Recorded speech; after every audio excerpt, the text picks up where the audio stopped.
الرحمن الرحيم مالك يوم الدين. قال النبي صلى الله عليه وسلم: هذه سورة الشفاء.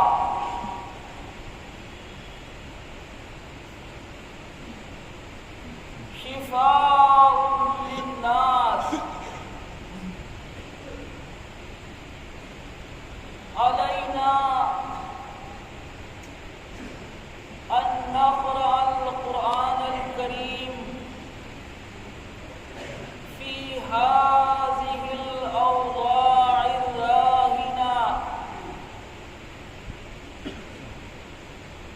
أمراض كثيرة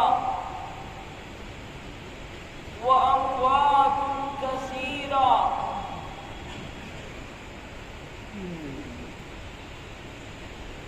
فعلينا أن نكثر هذه سورة الشفاء.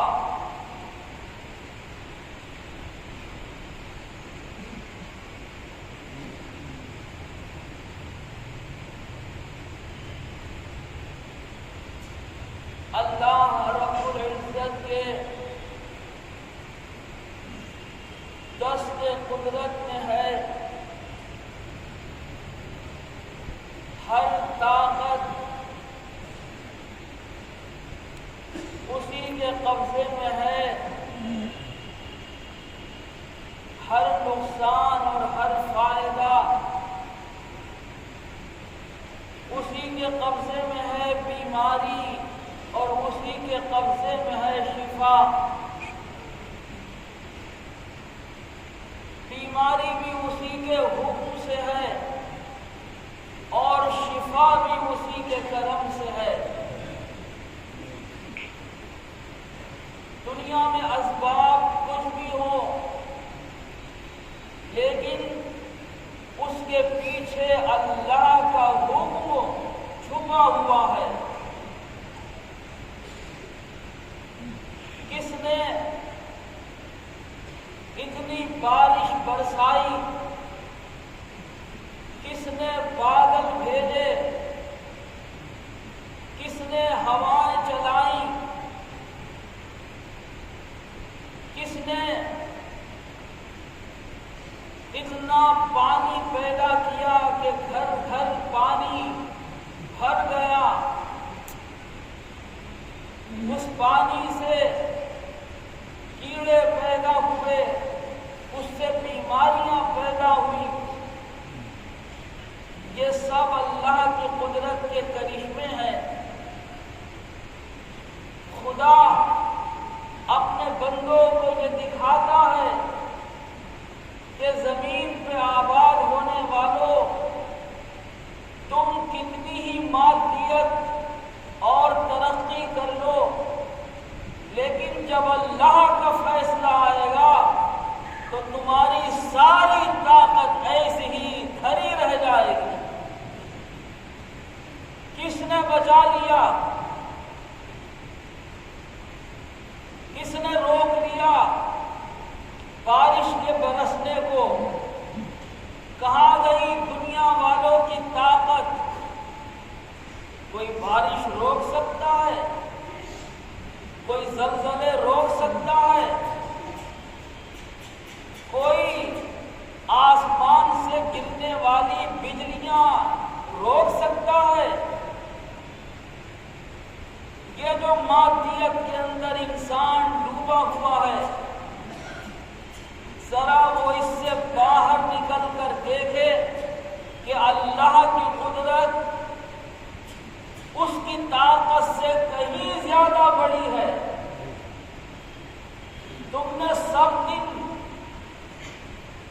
اپنے انتظام کیے اور ایک دن جب خدا کا آئے گا تو سارے انتظام رکھے رہ جائیں گے اور پھر دنیا میں وہ ہوگا جو خدا چاہے گا.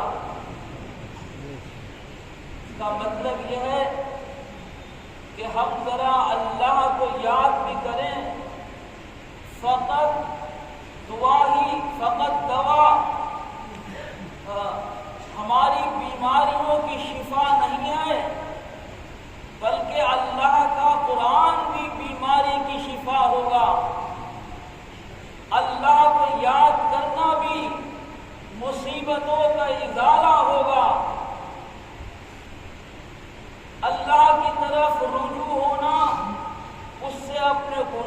کی معافی مانگنا، یہ بھی ہمارے لیے دنیا میں راحت کا سامان ہوگا۔ آج انسان خدا کو بھولا ہوا ہے۔ دوا اپنی جگہ ہے، لیکن دعا کا مقام اپنی جگہ ہے، قرآن کی تلاوت کا مقام اپنی جگہ ہے، اللہ کے ذکر کی بلندیاں اپنی جگہ ہیں۔ لاکھ ہمارے پاس دوا ہو، لیکن دعا کا مقابلہ کوئی طاقت نہیں کر سکتی، قرآن کا مقابلہ کوئی دوا نہیں کر سکتی، اللہ کے ذکر کا مقابلہ کوئی اور شے، کوئی اور طاقت نہیں کر سکتی۔ اس لیے فقط اس مادی دنیا کے اوپر بھروسہ نہ کرو، اللہ کو بھی یاد رکھو۔ باری تعالیٰ قرآن میں فرماتا ہے کہ پہلی قومیں اپنی نافرمانیوں کی وجہ سے تباہ ہوئی، ان پہ عذاب آئے، اس طرح کے عذاب کہ پوری قوموں کا زمین سے صفایا ہو گیا، کوئی ایک شخص بھی پوری بستی میں نہیں بچا جو کسی کا حال بیان کر سکے۔ یہ تو رسول پاک کی دعاؤں کا اثر ہے کہ ہم اور تم آج دنیا میں اتنی بڑی تعداد میں زندہ ہیں اور حالات سے مقابلہ کر رہے ہیں۔ جب قرآن کی یہ آیت نازل ہوئی کہ قل هو القادر علی ان یبعث علیکم عذابا، اے محمد الرسول اللہ، خدا اس پہ قادر ہے کہ وہ اوپر سے تمہارے اوپر عذاب بھیج دے۔ اوپر سے مراد آسمان سے عذاب آئے۔ اس کے بعد ایک دم رسول اللہ گھبرا گئے اور فرمایا اعوذ بوجہک، اے مولا اپنی پناہ عطا فرما۔ پھر اس کے بعد ارشاد ہوا او من تحت ارجلکم، تمہارے نیچے سے بھی عذاب ہو سکتا ہے، یعنی زمین میں سے عذاب۔ ایک دم رسول کریم نے فرمایا اعوذ بوجہک، اے مولا تو اپنی پناہ عطا فرما۔ میں اور میری امت نہ اوپر کے عذاب کی برداشت رکھتی ہے، نہ نیچے سے عذاب کی برداشت رکھتی ہے۔ اے مولا تو کرم فرما کہ میری امت پہ کوئی عذاب نہ زمین سے آئے نہ آسمان سے آئے۔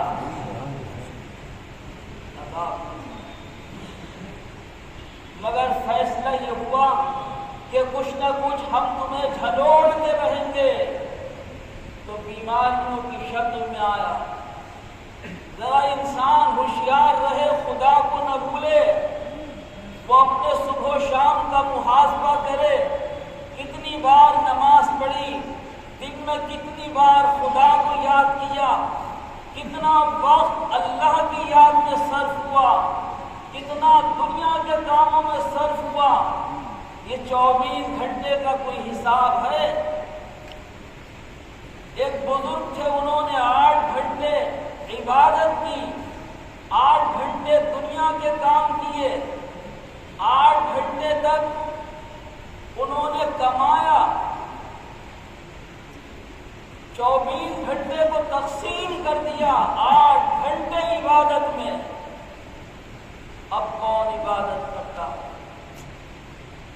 خدا کو انسان بھولا ہوا، اللہ تعالیٰ اس کو یاد دلاتا ہے، اس کو جھنجھوڑتا ہے کہ بندے مجھے مت بھولنا، تجھے لوٹ کر پھر میرے ہی پاس آنا ہے۔ اس دن شرمندہ ہوگا میرے سامنے کھڑے ہو کر کہ تو دنیا میں خدا کو کیوں بھول گیا تھا۔ اللہ کو یاد رکھ۔ رسول کریم صلی اللہ علیہ وسلم کے کچھ ماننے والے صحابہ ایک بستی میں پہنچے، ایک شخص یا ایک عورت بھاگتی ہوئی آئی اور کہا کہ ارے ہمارے سردار کو سانپ نے ڈس لیا، ہم نے اس کی بہت جھاڑ پھونک کر دی، اس کی دوا کر دی، لیکن وہ ٹھیک نہیں ہوا۔ تم میں سے کوئی شخص اگر ہمارے ساتھ چل کر اس بیمار کو دیکھ لے تو آپ کا احسان ہوگا۔ ایک صحابی نے کہا کہ بھائی بیمار ہے، میں جا کر دیکھتا ہوں کہ کیا بات ہے۔ وہ پہنچے تو وہ چارپائی پہ پڑا ہوا تھا اور کوئی دوا اس کے اوپر کام نہیں کر رہی تھی۔ دل میں یہ آیا کہ میں اللہ کا کلام پڑھ کے اس کے اوپر دم کر دوں، شاید یہ ٹھیک ہو جائے۔